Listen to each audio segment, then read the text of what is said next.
que você já chegou até aqui na nossa quarta aula dessa unidade, hein? Tá passando tranquilo, né, Tia Radassa? Bem rapidinho. Sim, com certeza. Quanta coisa que a gente já construiu e descobriu sobre a nossa língua, hein? Nossa, já aprendemos muitas coisas mesmo. Tanto com Tia Radassa, com Tia Ju e com todos os outros professores maravilhosos que nós temos no Divina Infância, não é mesmo? E na aula de hoje nós vamos falar sobre um tipo de texto que vocês vão simplesmente amar. Sabe por quê? Tem tudo a ver com o que vocês gostam e estão com saudade de fazer, que é viajar. Nada mais é do que um roteiro de viagem. Além dele, nós vamos falar também sobre o uso do X e do CH e também substantivos. Não é mesmo, Tia Rada? Com certeza. E acredito que a gente poderia começar essa aula ao contrário, né? Vamos! Do final pro começo. Eu topo. Será que eles vão gostar, Tia Ju? Porque assim, a gente sempre comenta sobre os recursos linguísticos que são utilizados em cada gênero textual. Só que nós, antes de conhecer o gênero e de produzir textos, a gente já usa a nossa língua constantemente, de forma tão natural. Isso, oralmente, nos discursos, em todos os ambientes em que estamos. Desde a nossa casa com os nossos pais, na casa dos nossos familiares, nas casas de um amigo e também quando a gente vai em algum estabelecimento público, não é mesmo? E aí a gente vai entender de que forma o substantivo vai estar presente nessa nossa linguagem, tanto oral quanto escrita, e de que forma esse sonzinho do X e do CH também vai estar presente na nossa comunicação oral e escrita. Pois bem, e já que é para começar do final para o começo, a gente pega o último tópico que nós temos no quadro, que é o substantivo. E a gente já lembra que todas as palavras da nossa língua vão ser organizadas em grupos, para que a gente compreenda melhor o uso e a funcionalidade dessas palavras. Como é que vai ser isso? Cada palavra existe para uma função. Algumas vão dar nomes, outras vão trazer informações extras. Algumas vão fazer uma ponte entre uma palavra e outra, acrescentando a informação. Outras vão ser usadas para substituição. Umas vão ser usadas para poder acrescentar ideias às frases. E por aí vai. Mas a gente se concentra no substantivo, que tem como função principal nomear. Tudo que a gente conhece, tudo que a gente vê, e até coisas que a gente não conhece pessoalmente, né, Tia Ju? Estão registradas lá por meio do substantivo. Todas as vezes que a gente fala o nome de algo, de algum lugar, de alguma pessoa, ativa uma visão na nossa mente. Quando a gente fala Juliana, mesmo que vocês não associem de imediato apenas a professora, vocês vão associar o quê? Juliana. Com certeza é alguém do sexo feminino. Pode ser uma criança, pode ser uma pessoa adulta, pode ser uma pessoa idosa ou um jovem. Mas a gente já sabe que Juliana não é o nome de um garoto, nem de um rapaz. Porque a gente faz uma imagem mental quando a gente ouve o nome de alguém, tá? Quando a gente fala Brasil, a gente já sabe que é um país. E não que é uma cidade como Itabuna. Por quê? A nossa mente já raciocina fazendo uma ligação entre a palavra e o significado dela.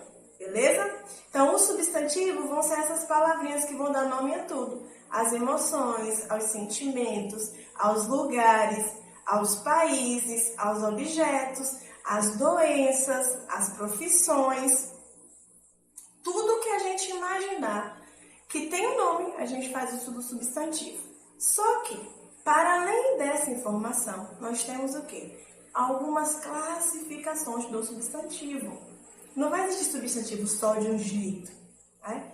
Vão existir substantivos que são separados em funções. Então, nós temos, por exemplo, os substantivos comuns e os substantivos próprios, que são o primeiro grupo de substantivos que nós aprendemos nas séries menores. Os substantivos comuns vão dar nome às coisas em geral. Quando a gente pensa assim, casa, carro, apartamento, a gente já pensa, bom, tem carro de tudo quanto é tipo, né? Tem carro esportivo, tem carro famoso, tem carro antigo, carro novo, carro do ano, mas não especifica qual é, não especifica quem é a fabricante, por exemplo. Então, quando a gente dá um nome assim, geralzão, a gente está usando o substantivo comum. Só que o substantivo próprio, ao contrário, vai especificar, vai tornar aquilo que a gente está falando, né, aquilo que a gente está nomeando, único. Quando a gente fala assim, professor, professora, a gente já pensa de todos, como um todo, né? Professores de universidade, professores de faculdade, professores de escolas grandes, professores de escolas pequenas, professores de crianças especiais, a gente não especifica.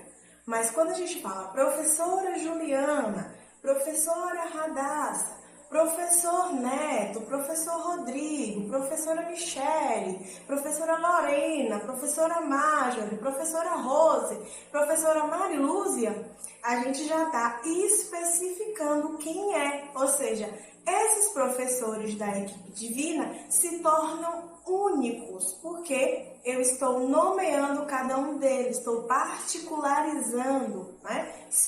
Deixando específico quem eles são. Então, o substantivo próprio é aquele que vai dar nome e singularidade, beleza? Então, os nomes de pessoas, os nomes de cidades, de ruas, de estados, né? Vai ter essa diferenciação. Outro exemplo para aproximar, né, os alunos é exatamente a palavra alunos. Da mesma forma, Sim. alunos, e depois você vai pensar que aluno, você vai denominar especificamente aquele aluno. E aí você vai perceber a diferença entre comum e próprio. Muito bem. Além dos substantivos comuns e próprios, aí tem uma outra questão. É pela quantidade de palavras que são usadas para poder nomear. E aí nós vamos ter o substantivo simples e o substantivo composto. Aí a gente já sabe. É uma palavra simples. São duas ou mais palavras compostas. Exemplo de substantivo simples. Sapato, Antônio. Nós temos uma palavra apenas para poder dar nome àquilo ali. Composto, né? Com duas ou mais palavras. Bem me quer, ó. Bem me quer. Guarda-roupa. Passaporte. Videoaula. Ou seja, duas palavras estão juntinhas ali para transmitir um significado apenas. E aí a gente lembra uma outra coisa, né, Tia Ju? Existem palavras compostas que possuem o hífen e outras que não possuem.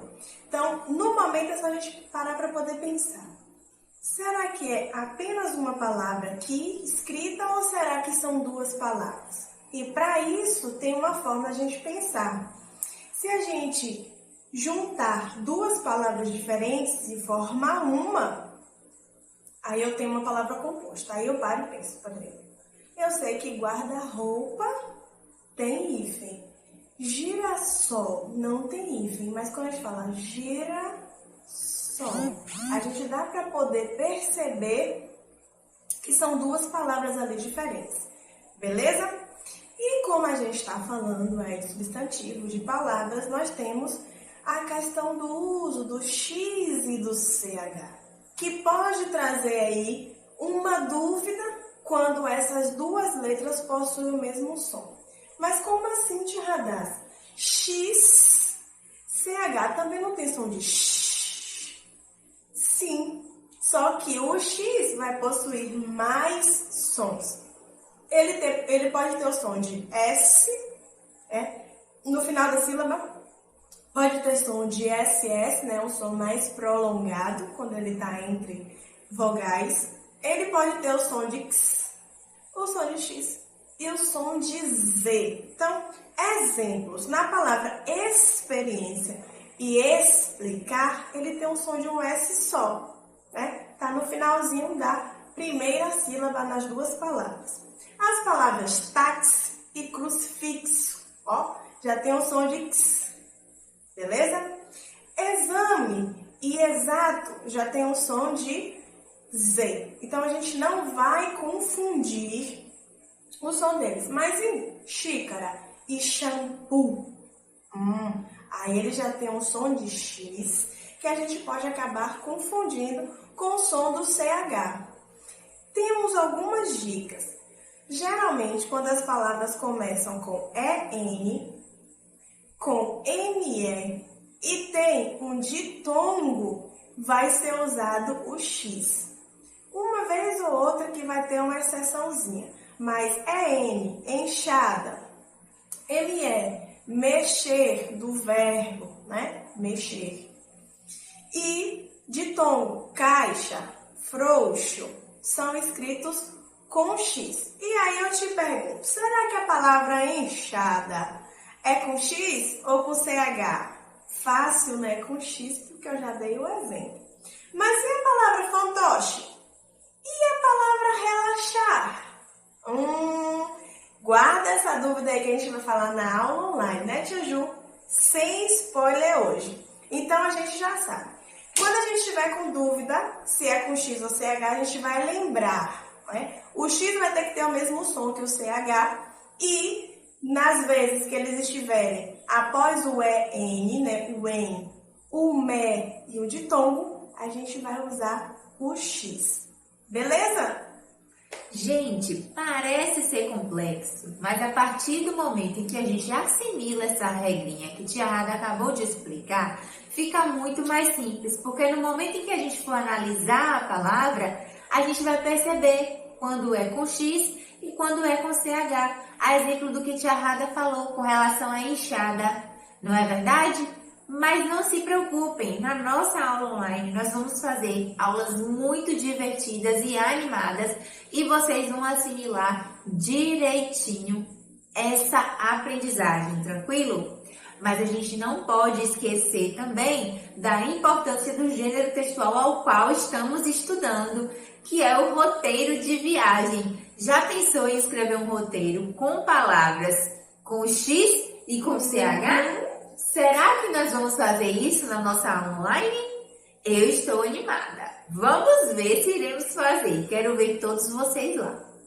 Mas agora, nós vamos pensar no seguinte, que esse roteiro de viagem nada mais é do que uma explicação da forma como a pessoa pode realizar uma viagem.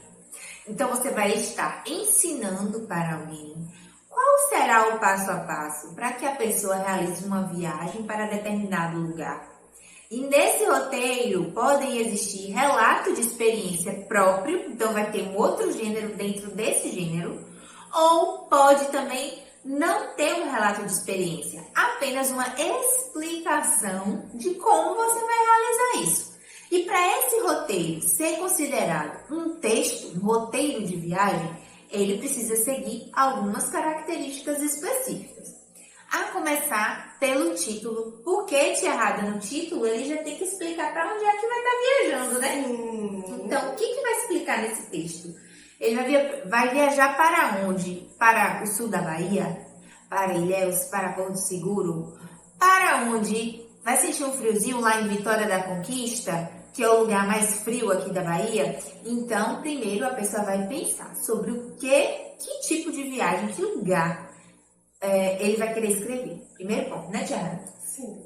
Depois, a gente vai pensar como a gente vai descrever essas informações para o outro.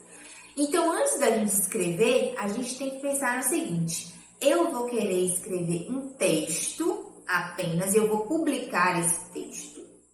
Ou eu vou querer gravar um vídeo, igual o Tia Ju e Tia Radassa tá fazendo agora, e todos os professores do Divina. Se eu for gravar um vídeo falando sobre esse roteiro de viagem, eu preciso organizar esse roteiro em etapas. E essas etapas vão estar disponíveis para vocês lá no nosso livro de práticas de produção textual, organizados em descrição da cena, falas e áudio. Essas 3 etapas são as etapas mais importantes para você realizar o seu roteiro em vídeo. Primeiro, descrição da cena. Então, se você vai querer criar um vídeo mostrando você sendo filmado naquela cidade, naquele lugar, você vai descrever que você está sendo filmado ali. Vai aparecer a sua imagem na frente de uma igreja, na frente de uma praia, enfim, você vai descrever. Se não, se você vai apenas narrar esse vídeo e você vai colocar fotos do lugar, contar um pouco da história, o que a pessoa vai fazer nesse lugar, por que essa pessoa tem que viajar para esse lugar, o que tem de legal lá, você vai descrever que você vai colocar foto específica daquele lugar e na descrição da fala vai vir o que você estará falando no seu vídeo. E no áudio vai vir o fundo, o plano de fundo do seu vídeo. Aqui no nosso vídeo não gostamos de colocar plano de fundo, que é uma musiquinha mais baixa atrás da nossa voz. Por quê? Para não tirar a atenção de vocês. Então fica apenas a voz de Tia Ju e de Tia Rada. Mas nesses tipos de vídeo, de roteiro de viagem, a gente sempre escuta uma musiquinha ao fundo. Então você vai escolher qual vai ser a música e você vai especificar ali. Mas para a gente escrever esse roteiro em forma de vídeo, que é o que vai se transformar em um vídeo mesmo, a partir do momento que você for filmar, a gente precisa também escrever um texto especificando passo a passo do que você vai falar no vídeo. Então esse texto tem que começar na ordem da viagem. Então, se você vai sair de casa para viajar para outro estado, você vai como? De carro? De avião? Você vai de ônibus? Isso você já vai explicando. Depois, o que vai ter nessa cidade de legal? Qual a primeira coisa que você tem que fazer quando chegar nessa cidade? Aí ele vai falar também, vai mostrar fotos ou você vai mostrar o seu vídeo. Então, especificamente, precisa ter esse passo a passo. Depois, no final do vídeo, você precisa dizer se valeu a pena, se vale a pena realmente essa viagem. Tem blogueiros que falam quanto gastou, quanto custou. E quem assistiu a minha aula gravada e também quem participou do clubinho o ano passado, não é mesmo? Junto com o Tia Ju e com o Tia Radassa, já teve acesso a um tipo de roteiro de viagem para uma cidade muito legal. E a gente viu essa cidade na nossa aula online a semana passada, quem lembra aí? Que fica lá na China. Pois é, aquele roteiro foi muito interessante, porque fez com que a gente percebesse um lugar que a gente não conhecia de uma forma diferente. Então lá, o blogueiro, né, que escolheu aquele lugar, ele pensou, o que tem de diferente nesse lugar que vai atrair o turista? Então, o principal objetivo do roteiro de viagem também é esse. O que tem de legal em Itabuna que vai atrair alguém a querer vir conhecer? Porque eu falei no meu texto, no meu vídeo, que era interessante. É a história do cacau. Em Ilhéus também tem a fábrica do cacau, do chocolate, enfim. Então, vamos relembrar algumas coisas. Para a gente realizar esse roteiro de viagem, precisamos pensar primeiro no texto escrito e também no roteiro do nosso vídeo. No texto escrito, para onde eu vou, por quê, como, por que vale a pena estar indo para aquele lugar, o que tem de legal lá, ok? E no roteiro de vídeo, descrição da cena, descrição da fala e áudio. E aí, será que você vai lembrar disso na nossa aula online? Eu acho que vai. Vai, Tia Ju. Tá na ponta da língua? Com certeza. Tá na ponta da língua. E aí, a gente vai se ver lá na aula online e e vamos seguir com os nossos conhecimentos. E se você ainda está com dúvida de alguma coisa, volta um pouquinho, assiste de novo, não deixa de deixar o nosso like e na aula online a gente vai tirar todas as dúvidas. Combinado, quinto ano? Nós estamos morrendo de saudade de vocês, mas em breve a gente vai se ver, tá bom? Um beijo!